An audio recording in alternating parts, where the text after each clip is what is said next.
Assalamualaikum warahmatullahi wabarakatuh. Bismillahirrahmanirrahim. Alhamdulillahirrabbilalamin. Wa asyhadu an la ilaha illallah wahdahu la syarikalah. Wa asyhadu anna Muhammadan abduhu wa rasuluh. Sallallahu alaihi wasallam alaihi wa ala alihi wa ashabihi ajma'in, amma ba'du. Segala puji hanya milik Allah, pemelihara alam semesta.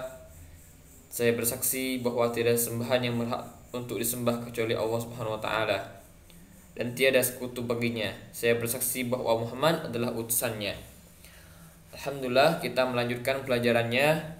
Untuk sekarang kita masih membahas terkait dengan dakwah Nabi Muhammad SAW, tepatnya di pelajaran ke-11. Saya harap kalian juga membaca di bukunya, di buku paketnya, sesuai bab yang kita pelajari. Ini merupakan materi tentang kisah, jadi akan lebih bisa memahaminya ketika kalian juga membaca di bukunya. Oleh karena itu, ketika kalian sudah menyimak penjelasan dari saya, kalian juga bisa membacanya di bukunya sendiri. Dakwah Nabi Muhammad SAW. Pada pertemuan yang lalu kita sudah membahas terkait dengan dakwah Nabi Muhammad SAW yang dilakukan secara sir atau sembunyi-sembunyi ketika awal-awal turunnya wahyu dan juga perintah untuk berdakwah.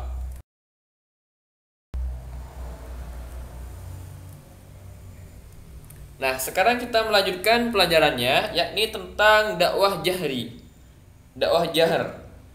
Dakwah jahar ataupun disebut dengan dakwah secara terang-terangan. Ini merupakan peta jazirah Arab pada zamannya, yang Madinah masih bernama Yasrib. Sudah ada tulisannya di situ, Yasrib itu nama Madinah. Pada awalnya Madinah itu namanya adalah Yasrib.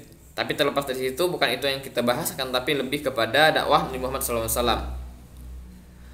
3 tahun lamanya Nabi Muhammad melakukan dakwah secara sembunyi-sembunyi, seperti yang diperintahkan dalam surat ini, surat Asy-Syu'ara ya. Maaf, ada salah kesalahan dalam menulis. Surat Asy-Syu'ara ayat 214 yang berbunyi wa anzir ashiratakal aqrabin, yang artinya dan berilah peringatan kepada kerabat-kerabatmu yang terdekat. Ini merupakan perintah dari Allah Subhanahu wa taala untuk memberikan peringatan, untuk mendakwahkan Islam kepada orang-orang terdekat dari Nabi Muhammad SAW, mulai dari keluarganya, sahabat-sahabatnya.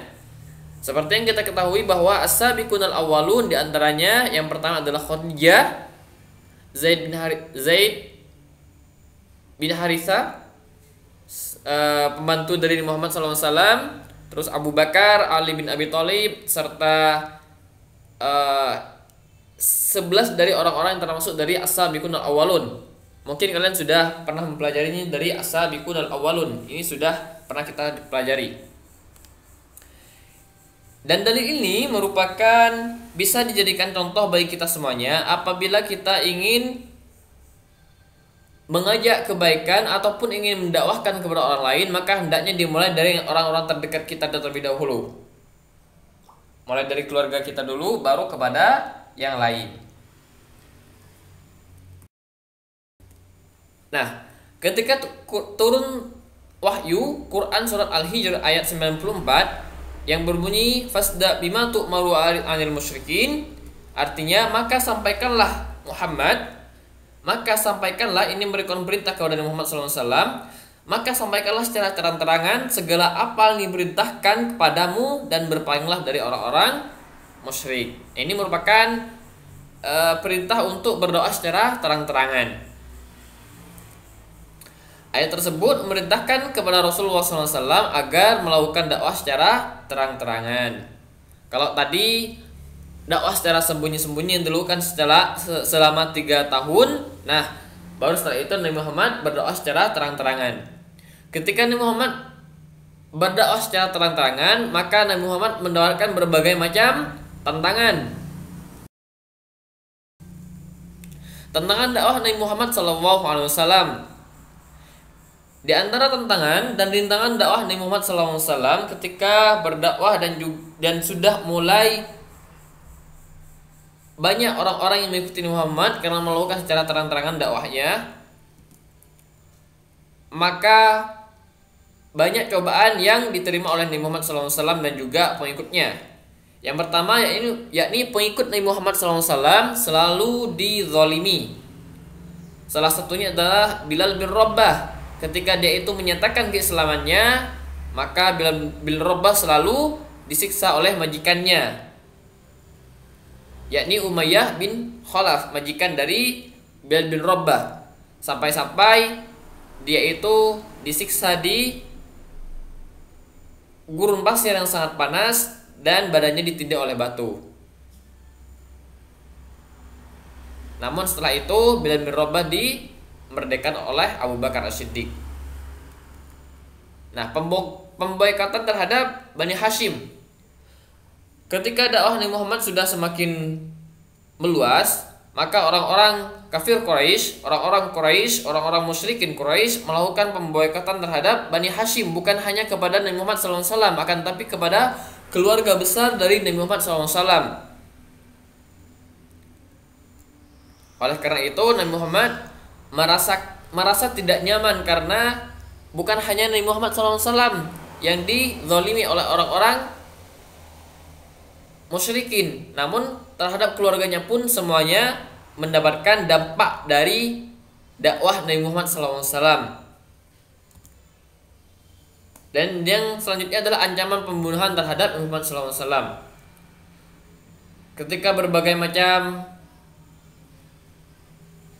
rintangan yang diberikan Nabi Muhammad SAW, namun masih tetap saja Nabi Muhammad melakukan dakwahnya, maka Nabi Muhammad mendapatkan ancaman pembunuhan. Salah satunya ketika rumah Nabi Muhammad SAW sudah dikepung oleh orang-orang musyrikin, bahkan Ali bin Abi Thalib yang menggantikan Nabi Muhammad SAW di tempat tidurnya agar Nabi Muhammad bisa keluar. Dan ini nantinya akan menjadi sejarah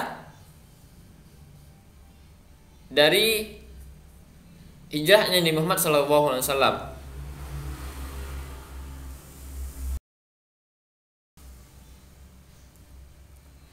Nah, dari kisah tadi, sikap mulia yang bisa kita dapatkan adalah yang pertama, bahwa kita harus siap untuk meneruskan dakwah Nabi Muhammad SAW.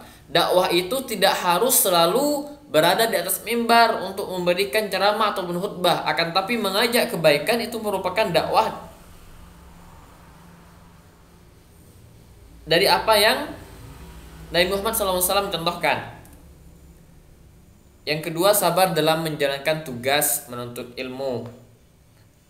Kenapa kaitannya dengan menuntut ilmu? Iya, karena ketika kita itu menuntut ilmu, kita juga akan mendapatkan pelajaran-pelajaran dari kisah-kisah yang telah kita pelajari. Dan menuntut ilmu itu merupakan memerlukan kesabaran dalam menjalankannya. Kalau dulu berjihad di jalan Allah dengan cara berperang, kalau sekarang bisa dengan menuntut ilmu. Menuntut ilmu sama dengan berjihad di jalan Allah. Karena juga dengan menuntut ilmu bahwa kita juga membela agama Allah. Yang ketiga adalah dakwah Islam merupakan kewajiban bagi semua kaum muslimin. Seperti yang saya jelaskan tadi, nomor 1, bahwa dakwah tidak selalu dengan khutbah di mimbar, dengan ceramah di banyak orang, tidak, akan tapi mengajak kebaikan juga merupakan dakwah.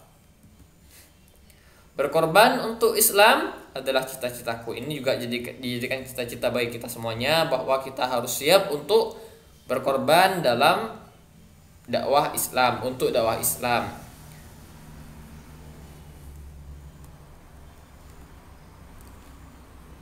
Nah, setelah kita mempelajarinya dari pelajaran kali ini, yakni tentang dakwah Nabi Muhammad SAW, untuk melihat sejauh mana pemahaman kita Coba nanti dikerjakan halaman 98.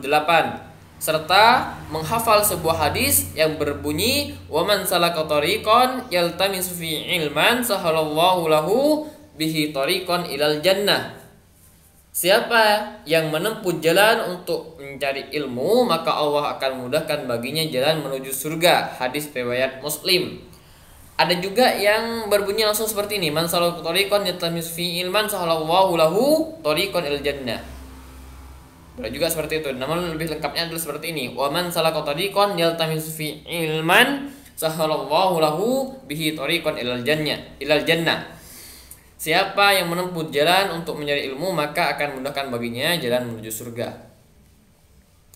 Baik. Untuk hadisnya ini kalian juga bisa melihat di buku paketnya, itu ada di halaman paling belakang. Di situ ada hafalan-hafalan hadisnya. Kita coba untuk mencicil menghafal hadisnya sedikit demi sedikit. Ini juga ada kaitannya terkait dengan apa yang saya jelaskan tadi.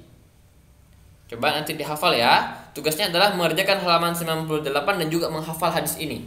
Wa man salaka tariqan yaltamisu fi ilman sahalallahu lahu bihi tariqan ilal jannah. Siapa yang menempuh jalan untuk mencari ilmu, maka Allah akan memudahkan baginya jalan menuju surga. Hadis riwayat Muslim.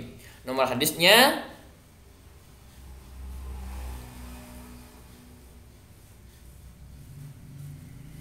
2699. Ini sebenarnya tidak harus, kalian cukup menghafal matanya saja, menghafal hadisnya saja. Sekian dari Ustaz, semoga bisa dipahami terkait dengan materinya dan juga tugas-tugasnya.